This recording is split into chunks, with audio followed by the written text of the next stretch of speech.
IPS former Governor of Meghalaya retired.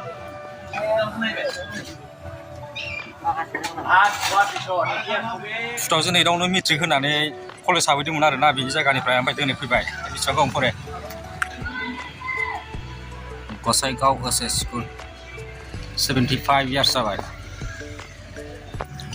गाबोननिफ्राय platinum jubilee जासिगोन बावहाय 75 था फ्लेग हस्टिं खालामगोन फिरफिला बिरहोगोन 75 था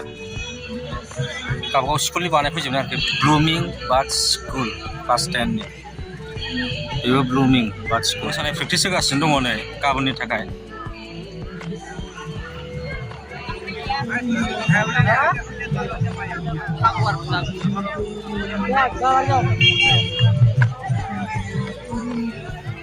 थारमाने गाबोननिफ्राय प्लेटिनाम जुबली जागोन आरोखि ना सानथामनि हाबाफारि लादों ओमफ्राय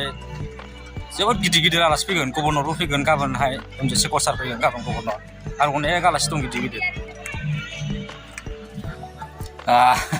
दा न'आव सहैबाय आङो नै ओमफ्रायहाय दहाय आं जे जायगायाव थांदोंमोन बे जायगायानो जाहैबाय आंनि स्कुलमोन बिनिफ्राय फरायनानैनो मेट्रिक आनजादखौहाय पास खालामनो गाबोन बेवहाय गाबोननिफ्राय सानथामनि प्रग्राम लादों आरोना हाबाफारि लादों बेयावनो एसे बेरायहैदोंमोन आङो ओमफ्राय सारमोनजोंबो एसे रायलायबोबाय मोजां गाज्रि प्लेटिनाम जुबली माखासे प्रग्रामखौ गाबोननि प्रग्रामखौ खिथानि र' 9 तारिख 10 तारिख ओमफ्राय 11 तारिखसिम सोलिगोन आरोना सानथाम सोलिगोन गेस्ट स्पिकार थारमाने आलासि लिंहरदों आरोना सोर फैगोन होनबा Ranjit Shekhar Mushahary IPS former governor of Meghalaya थारमाने रन्जित शेखर मुसाहारि सार फैगोन आरोना गाबोनहाय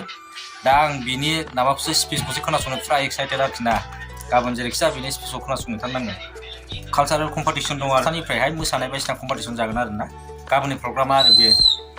अनेक प्रग्राम दङ आरोना सोरबा नायनो गोसोबा फैबानो जाबाय आरो दिनै भिडिअखौ आं दोनथ'नोसै मिथिबाय ना बेखौनो जास्ट नोंसिनि इनफरमेसन हरनो होननानै आङो बेखौ भिडिअखौ बानायदों आरोना